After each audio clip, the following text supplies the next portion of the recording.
Hello there, welcome back to the Chap's Guide. My name is Ash and I am your host on this journey through men's style, self-development and personal grooming.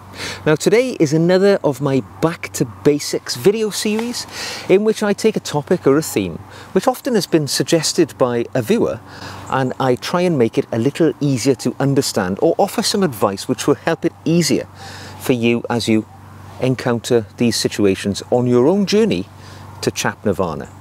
Now, tipping and gratuities is the theme of today's conversation because tipping is a cultural phenomenon which is deeply ingrained in societies all around the world. Wherever you live generally, tipping and gratuities will be part of the structure which takes place. Now, at its heart, it allows consumers, customers, a way to offer appreciation and thanks for a service which has been provided for you and has been rendered to you in some way. But navigating the complex protocols around tipping and gratuities can be a little bit daunting, particularly if you're new to a country or you're a visitor or a tourist and you don't want to trip up and make yourself look foolish or do something which may affect future service in a location that you've been to. So today, I am going to attempt to demystify the world of tipping and gratuities for you and maybe give you an idea of who you should tip, when you should tip them, and how you should tip them, depending on the situation that you find yourself in. Now, the first area I'd like to talk about is when you should offer a tip or a gratuity to somebody in any service rendering situation. Now, I can't emphasize at this point the importance of different practices around the world. It really does depend on where you live as to how the tipping and gratuities situation will work. But I'm going to try and broaden it and give you a rough idea, generally speaking. Now, here in the United Kingdom, where I'm from, and in Europe, generally in my experience, I've lived in Europe quite extensively for a number of years, lived in Germany, lived in Belgium, travelled extensively around Europe, and still do every year. So the general rule of thumb is that, say for instance, let's say we're in a restaurant situation and we've had a meal. Typically what we would do is at the conclusion of the meal, when we're settling up the bill, a tip of between 15 to 20% of the overall cost of the meal that we're looking at on our bill would be a standard recognition of good service rendered. That's kind of where we are with that. Within that range, 15 to 20%. In the USA, United States of America, Canada, other parts of the world, tipping is a little different. It's still, rendered at the end of your dining experience, and it would be still, I believe, within the 15 to 20% category of the quality of the meal that you've received. What you do have to be increasingly careful of, certainly here in the UK, is you may go to a restaurant and tipping is not an experience which is enjoyed here in Europe and in the UK generally. It's not such an ingrained part of our societal experience in a service industry. So to take that uncomfortableness away, many restaurants now take upon themselves the practice of adding a service charge to the bill without any sort of interaction with you as a customer. This is part of their ordinary practice.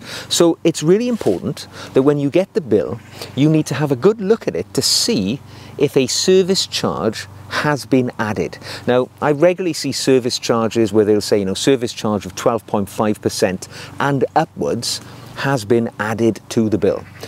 It's important that you check that bill, because if they've already added a service charge and you choose to leave a tip, a gratuity for your servers, you're actually tipping twice for the same service rendered.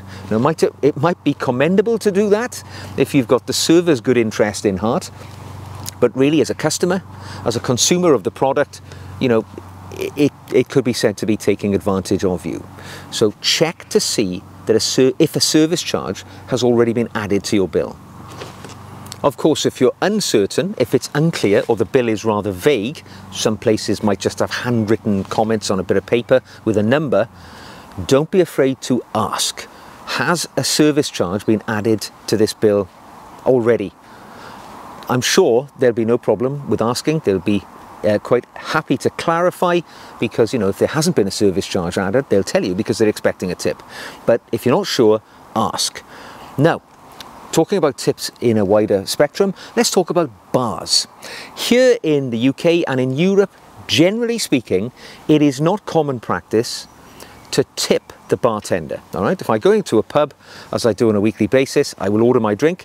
They will hand me the drink at the bar. I'll take the drink away and stand at the bar and drink it. I might go and sit down, but it's not common practice to tip bartenders here in the UK or in Europe. All right. However, in the United States of America, Canada as well, it's very different.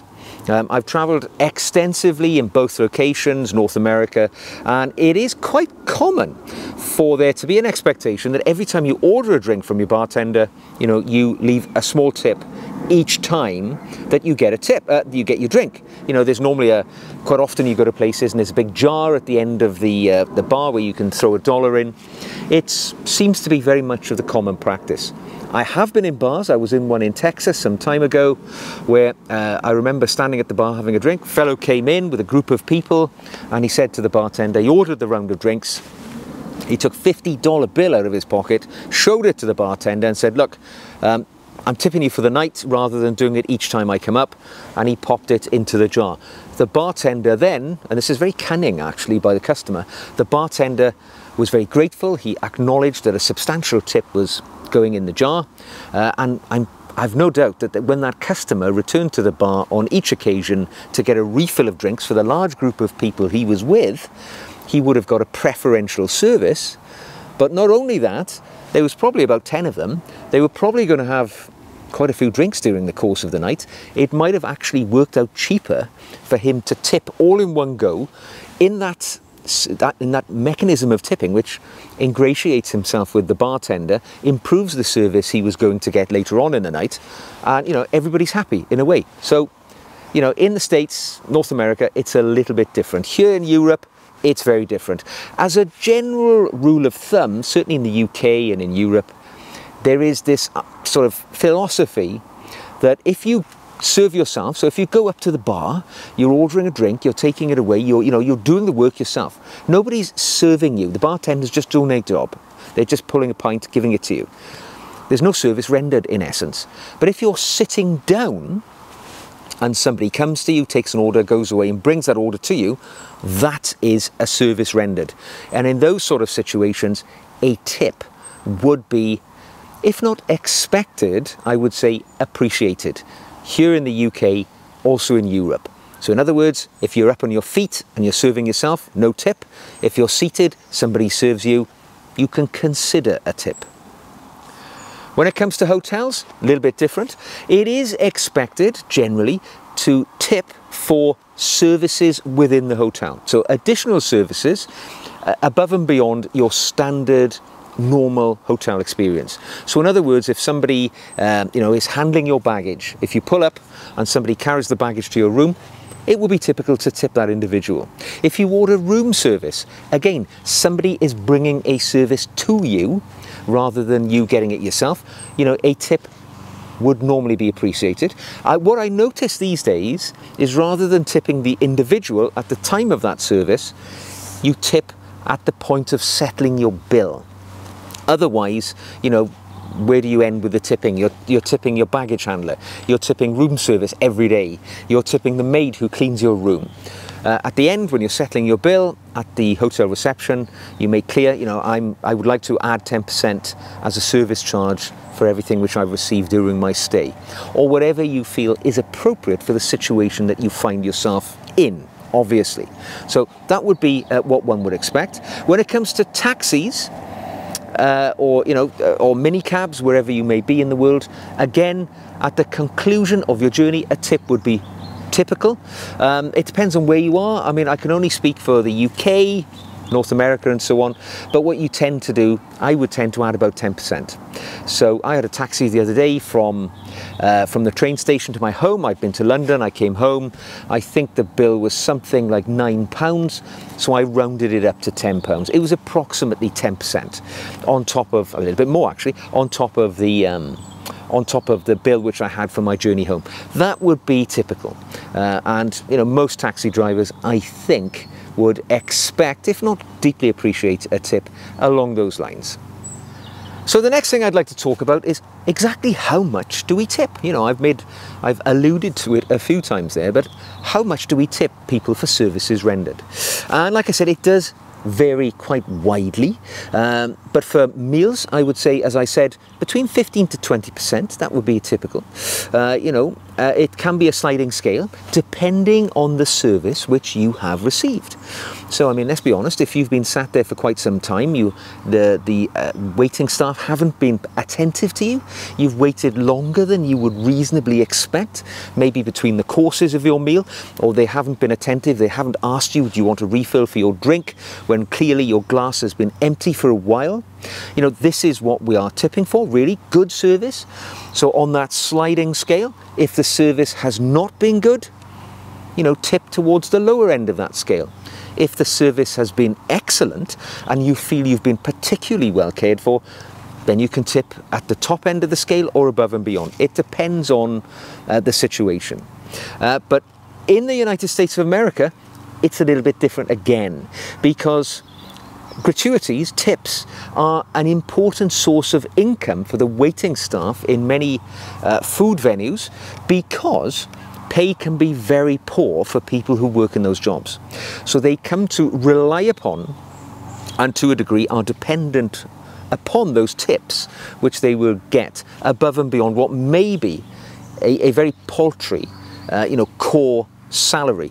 You know, the tips are what makes the job a worthwhile endeavour for them. So it's very much part of and expected as a sort of as the service they provide. But here in the UK and in Europe, a tip is merely that. It is a small token of thanks for a service which has been well delivered. So that's basically the way that we would apply that process.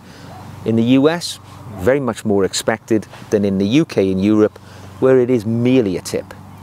So who do you tip? That's another question, you know, because sometimes, particularly if you're a foreigner in another country and you're unaccustomed to the cultures that take place there around who you should tip and so on, it can be a little tricky to navigate your way through that. Well, generally speaking, when it comes to the hospitality industry, which we are speaking about in general here today, it's customary to tip the person who has served you. So if somebody is bringing the meal to your table, or you're in a hotel and somebody's carried your luggage up 25 flights of stairs on your behalf, you would tip that individual, unless it's within the circumstances that I've talked about earlier. You know, if you're in a hotel, you may wish to level up your tips all at the end, but if it's a particularly good service and you feel you want to reward it there and then, you would tip that individual. You would never tip anywhere that you find yourself a professional person. So if maybe you need to go to a doctor in another country, if you need to go to a dentist or a lawyer or a government official, particularly, really important this, you know, if you're purchasing a service from a government official, you don't tip them. You don't tip doctors or dentists or vets or professional people, particularly government employees, because it may be perceived in the wrong way. They may think that you're offering a gratuity to them in order to achieve a preferential service, and it might be taken as an inappropriate gesture. So we don't tip professionals at all. That's a good way of thinking about it. Now let's talk about general tipping etiquette, talking about it quite broadly. And I think the best thing to remember is that tipping is a gesture of appreciation for a service well provided. It is not an obligation when you receive a service from somebody to give a tip. If the service you've received, maybe in the hospitality industry, or that's generally what we're talking about, isn't it? But if the service you've received is poor or has fallen below what any of us would consider to be a reasonable expectation, you know, feel free to amend that tip in one direction or the other. So for instance, if you adjust it, if the service has been really poor, you know, you can adjust it, give a very small tip. Or if the service has been terrible, you can withhold any form of gratuity at all. The only thing I would say is in a situation like that, where service has been really bad, maybe you've been in a restaurant, as I've described, you've been left waiting a particularly long time between courses, the waiting staff haven't been attentive. That's happened to me sometimes. You know, I've gone in, I've had a drink. They've never asked me if I wanted to refresh my drink during the course of the evening. You know, maybe I've had a 3-course meal and it's taken ages. An unnecessary and prolonged period between the courses, you know, coming out from the kitchen, and it's really annoyed you. It's taken far too long. Service has been poor. I would say yes, withhold the tip, but at the same time also give genuine and honest feedback to whoever is in charge in that situation. Now, it's pointless shouting at the waiting staff. They are lowly paid staff who are basically doing an unskilled job, and they are, you know, often younger people or people who are in a situation where that's a job that they do to fit in around other situations of their lives. Pointless shouting at them. They've got a tough enough job as it is. Ask to speak to the supervisor who's looking after the dining area, and explain to them, I've been here for a prolonged period of time, the service has fallen short of my expectation, and, you know, I don't expect any reduction of my bill. They might offer that as an amelioration for the poor service you've received. You can take that as a bonus, but the important thing is, if you tell them that their service has fallen short, they then have the ability to amend it in the future, to take steps to provide a better service, because it's no good, you know, shouting, screaming and withholding a bill, or worst of all, withholding gratuity and walking out and, you know, rubbishing the place to all your associates because they had a bad service. When you're in there and you're settling the bill, that is the time to give feedback. And you never know, it might work out well for you. You might get a 50% reduction of your bill. But don't take it out on the server, give the feedback and amend your gratuity accordingly. Now, in the modern world, offering a tip or leaving a tip can be a little bit more challenging, because we know, certainly in the UK and in Europe, I can't speak so widely for the rest of the world, but we are increasingly living in a cashless society where, you know, many times you go into a restaurant and paying by cash is really a rarity. And in some places, particularly since the pandemic and the whole thought about handling money that other people have handled, cash isn't even accepted. In most cases, one would pay using a credit card or even, you know, electronic means through Apple Pay or something like that on your phone. So when you're settling your bill, that's the point where I think you need to ask, how do I leave a tip? You know, do you just ask them to round it up onto the bill, say, you know, can you add 10%, 20% onto my bill, and I'm leaving that as a gratuity? But at that point, I think you really need to drill down and speak to your server about their tipping policy in the venue. I did it the other day. I went to a Chinese restaurant with my son for a meal. There was, you know, no indication of a service charge on the bill. I asked if a service charge was rendered on the bill. They said no. I said, okay, I'd like you to, you know, maybe the bill was £30. I said, you know, take it up to 35 or whatever. But I said, and I was particular about this, can you tell me what your tipping policy is here? Does that mean if I leave a tip on this bill, you get the money? Or is the money pooled by the restaurant and then it's distributed to everybody? Or in some cases, with poor employers, they even distribute that money that are left in tips and gratuities as part of the salary of the staff. Now, this is shortly to be outlawed in the UK. It's being rendered illegal. Some unscrupulous people in the hospitality industry actually do that. They take the tips and they actually include that as part of the expected salary of their staff. But I always make sure, I always say to the staff, particularly if I'm leaving an electronic tip, because obviously there's no physical control over it then, is this money going to come to you? Because you've served me, I want you to receive the tip. If they say no, it's pooled and it's distributed, I won't leave them a tip. I will say, I'm sorry, but I'm not comfortable with that, so I won't be leaving a tip on this occasion. It's just the way it works. That's what makes me feel comfortable. And, you know, for you, it might be totally different. So in conclusion, I would say that tipping and gratuities, it can feel a bit of a nightmare, can't it? When we're talking about it here, it can seem more difficult as you'd imagine. But then, you know, if you're new in a country that you've not been to before, it can fill you with social anxiety. It can stop you going into restaurants and enjoying a fine meal because you're afraid of falling foul of the tipping process afterwards. What I would say is learn to adapt. Be ready to ask. That's the key thing. You can't be embarrassed by doing something wrong if you ask somebody in that venue, what is your tipping procedures? Who gets the tips? What is normal in this country? You know, I've never been here before, my first meal in this country. Can you tell me what it would be a typical percentage to add to my bill if the service is good? That way, nobody can argue, nobody can say you've done anything wrong, and you're ready for any particular situation as a customer. So, there we go, folks.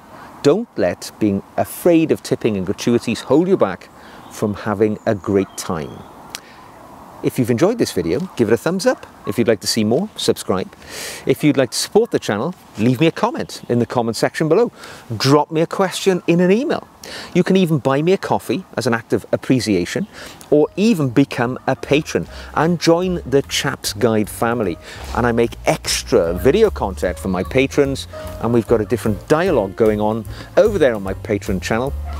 And you'll find the links to all of those things in the show notes below. So, until the next time, do not feel necessary to leave a tip after watching this video. It is a service which I render for you without any expectation of a gratuity. I'll see you again very soon.